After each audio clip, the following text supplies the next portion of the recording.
ఎట్లా ఏ రకమైనటువంటి అతనికి హక్కు ఉంటుంది కదా, ప్రతి ఒక్క పౌరుడు కూడా అది ఏమి తెలియకుండా ఉండి ప్రతి ఆరోపణకు సస్పెన్షన్ అనేది సమాధానమా? రైట్, అట్లా కాదు రవీంద్ర రెడ్డి గారు మీకు ఇప్పటి వరకు ఆల్రెడీ కృష్ణాంజనేయులు గారు చెప్పారు. వైఎస్ఆర్ కాంగ్రెస్ పార్టీ మొట్టమొదటి నుంచి కూడా చట్టానికి లోబడి చట్టం పట్ల సంపూర్ణమైనటువంటి గౌరవం కలిగినటువంటి పార్టీ ఈ రాష్ట్రంలో ఏదైనా ఉందంటే వైఎస్ఆర్ కాంగ్రెస్ పార్టీ. 100% విచారణ జరగాల. విచారణకు మా పార్టీ కానీ మా ఎమ్మెల్యేలు కానీ మా ఎమ్మెల్యే అభ్యర్థులు కానీ ఎక్కడైనా కూడా సంపూర్ణంగా సహకరిస్తున్నారు. మేము చట్టానికి లోబడి మేము కట్టుబడి ఉండేటువంటి పార్టీ ఏదైనా ఉందంటే వైఎస్ఆర్ కాంగ్రెస్. రైట్, రవీంద్ర రెడ్డి గారు ఇక్కడ మీకు ఇంకొక క్లారిటీ ఇవ్వాలి. ఇప్పటి వరకు కృష్ణాంజనేయులు గారు ఆల్రెడీ క్లారిటీ ఇచ్చారు. నేను ఒక్కసారి ఆ పాయింట్స్ మీకు గుర్తు చేస్తా. ఒకటి, ఈయన పిన్నెల్లి రామకృష్ణారెడ్డి గారు అని చెప్పన్న విషయము అక్కడున్న ప్రెసిడింగ్ ఆఫీసర్కు తెలుసు. అతను లేచి సెల్యూట్ చేశాడు, అతనికి నమస్తే పెట్టాడు. ఈయన వెళ్ళి పగలగొడుతున్న టైంలో అతను చూస్తున్నాడు ఆఫీసర్, కానీ అతన్ని వారించే ప్రయత్నం చేయలేదు. తర్వాత ఎమ్మెల్యే గారు వెంబడి వచ్చిన వ్యక్తిని ఎవరో ఒక వ్యక్తి పెద్ద ఆయన వచ్చారు, ఆయన బహుశా టీడీపీ కార్యకర్త అయి ఉండాలి, ఎమ్మెల్యే గారు వెంబడున్న వ్యక్తిని కొట్టాడు. అతన్ని కొడుతున్నప్పుడు అడ్డుకున్నాడు. కానీ ఈ ప్రెసిడింగ్ ఆఫీసర్ అక్కడ ఉన్న అధికారి ఎమ్మెల్యే గారిని అడ్డుకోలేదు. ఎమ్మెల్యే గారు వెళ్తూ అతన్ని బెదిరిస్తూ వెళ్ళాడు. మళ్ళీ దాన్ని కూడా పట్టించుకోలేదు. ఇదంతా కూడా వెబ్ కాస్టింగ్ జరిగింది. ఇదంతా కూడా రికార్డ్ వచ్చింది వీడియో. అక్కడంతా అధికారులు ఉన్నారు, పోలీసులు ఉన్నారు, ప్రజలు ఉన్నారు. ఇంత మంది ముందు జరుగుతున్న దాన్ని కూడా మీరు నమ్మడానికి సిద్ధంగా లేదు. బలరాం గారు బాగా చెప్పారు. నేను ఒక మాట అడుగుతానండి బలరాం గారు. Yes sir. ఇప్పుడు మీరు ఒక మాట అన్నారు బలరాం గారు. సార్ ఎస్ సార్, చెప్పండి సార్. హలో, చెప్పండి సార్, వింటున్నాను. మీరు ఒక మాట అన్నారు, ఇది వినండి, ఇది అపధర్మ ప్రభుత్వము. అవునండి, మీరు ప్రభుత్వంలో లేరు. ఎస్ సార్, 100% మీరు అన్నటువంటి మాట వాస్తవం. కేంద్ర ఎన్నికల సంఘము మా చేతుల్లో లేదు, మేము ఇది దేవర్ నుంచి అంటున్నటువంటి మాట వాస్తవము. కేంద్ర ఎన్నికల సంఘము ఈ రోజు వరకు కూడా ఆ వీడియో నిజమా కాదా, అది అఫీషియల్ గా విడుదల చేసినటువంటి వీడియో కూడా కాదు. హలో, ఎస్ సార్, వింటున్నాను, చెప్పండి. కేంద్ర ఎన్నికల సంఘం ఇది అధికారికంగా విడుదల చేసినటువంటి వీడియో కూడా కాదు.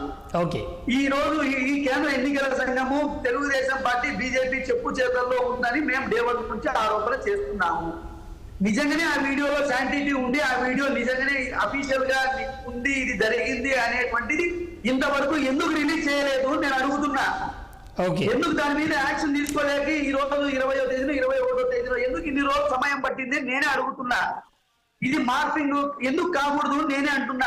నిజంగానే ఇది ఇంతకుముందు బీజేపీ వారు అన్నట్టుగా ఆ రోజు మధుసూదన్ గుప్తా చేస్తే ఆ రోజే అఫీషియల్ గా కంప్లైంట్ ఇస్తే ఆ రోజే అది విచారణ చేసి నిజం అని చెప్పి అతన్ని అరెస్ట్ చేశారు అని చెప్పి ఒక 1 or 2 days లో ఆ ప్రొసీజర్ అంతా కంప్లీట్ చేశారు అని చెప్పి ఇంతకు ముందు వారు అన్నట్టుగా నిజంగానే ఇది 13వ తేదీ జరిగితే ఈ రోజు వరకు కూడా అది దొంగగా ఎక్కడో స్టేటస్ లోనో ఎవరో అప్లోడ్ తెలుగుదేశం పార్టీ వాళ్ళు అప్లోడ్ చేస్తే బయటకు వచ్చింది తప్ప ఎందుకు కేంద్ర ఎన్నికల సంఘం దాని మీద కన్సల్ట్ ఎస్పీ గారు కావచ్చు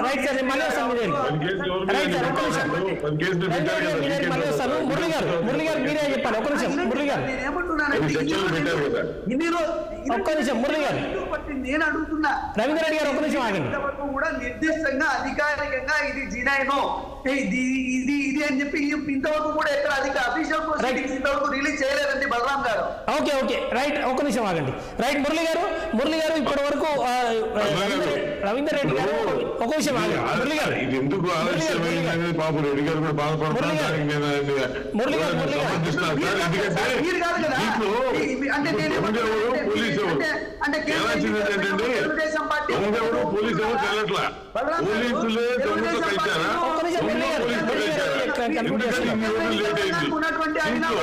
తప్పు చేసిన వ్యక్తికి ఎవరు మద్దతు ఇస్తున్నారు?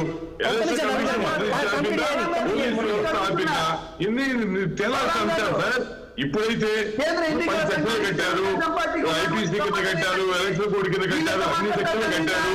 ఇప్పుడు పారిపోయి దొరుకుతాడో లేదో దొంగ తెలీదు.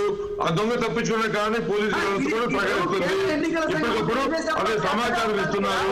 ఏం జరుగుతుంది, ఎలక్షన్ కమిషన్ ఎలా రియాక్ట్ అయింది, సెంట్రల్ ఎలక్షన్ ఎలా రియాక్ట్ అయింది తెలిసి వాడు సమాచారం బట్టి అతను దాక్కుని తిరుగుతాడు. ఎన్నాళ్ళు దాక్కుంటాడు ఎమ్మెల్యే కదా కానీ మురళి గారు స్వామి గెలిచిన ఎమ్మెల్యే ఒక నిమిషం రవీంద్రరెడ్డి గారు ఆగండి రవీంద్రరెడ్డి గారు ఆగండి ప్లీజ్ రవీంద్రరెడ్డి గారు రెడ్డి గారు మీరు మాట్లాడి నేను విన్నాను దయచేసి ఆపండి ఒక్క నిమిషం రవీంద్రరెడ్డి గారు ఆగండి మురళి గారు కంప్లీట్ చేయండి చేసినా సరే మాకు రేపు వైసీపీ ప్రభుత్వం వస్తుంది గతంలో లాగా మర్డర్ చేసి డోర్ డెలివరీ ఇచ్చినప్పుడు కూడా మేము బయటకు తీసుకొచ్చాం కోడి కత్తితో పెట్టుకున్నాడు ఇప్పుడు దాకా బెయిల్ ఇప్పి తెచ్చుకోలేకపోయాడు మా ప్రభుత్వం వస్తుంది కాబట్టి మాఫీ అయిపోతాయి అప్పుడు మురళి గారు ఇష్యూ డిబేట్ అవ్వకండి ప్లీజ్ ఉన్నారు ఒక నిమిషం ఆగండి రవీంద్రరెడ్డి గారు ఆగండి ప్లీజ్ మురళి గారు ఆగండి మురళి గారు ఒక క్వశ్చన్ మీకే మురళి గారు ఒక నిమిషం ఆగండి మురళి గారు ఇప్పుడు ఒక్క నిమిషం ఇప్పుడు రవీంద్రరెడ్డి గారు చెప్తున్న ఒక స్పష్టమైన క్వశ్చన్ ఇవాళ ఇప్పుడు ఉన్నది ఆపధర్మ ప్రభుత్వము ఇవాళ కేంద్ర ఎన్నికల సంఘం పరిధిలో ఉంది వ్యవస్థ అంతా ఇవాళ కేంద్ర ఎన్నికల సంఘం పరిధిలో ఉంది అని చెప్పానంటే బీజేపీ మీ కూటమిలో ఉంది అన్నది ఆయన అభిప్రాయము ఇవాళ కేంద్రంలో అధికారంలో ఉంది కనుక ఇవాళ మీరు డైరెక్ట్ గా బీజేపీ రాష్ట్ర అధ్యక్షురాలు పలానా వాళ్ళని మార్చండి పలానా చోట పెట్టండి అని చెప్పిన పరిస్థితి ఎలక్షన్ కమిషన్ ఏదైతే సిఇఓ మీనా గారు ఉన్నారో ఆయన ఇప్పుడు వెబ్ కాస్టింగ్ జరుగుతున్నప్పుడు ఇందులో పెద్దలు మాట్లాడినా నేను మళ్ళీ కోట్ చేస్తున్నాను వెబ్ కాస్టింగ్ ఉండి జిల్లా హెడ్ క్వార్టర్స్ మానిటరింగ్ చేస్తా ఉన్నప్పుడు 7 ఈఎంఐలు పగిలితే ఒక ఈఎంఐ వీడియో వచ్చింది కాబట్టి మీరు 10 సెక్షన్లు పెట్టి పిన్నెల్లి గారి మీద కేసు పెట్టారు ఇందాక మా రవికిరణ్ గారు అడిగినట్టు మిగతా 6 ఈఎంఐలు పదకొట్టున్నాడు ఎవరండి వాళ్ళ మీద సెక్షన్లు పెట్టరా కేసులు పెట్టరా మరి 7 కదా పగిలిందని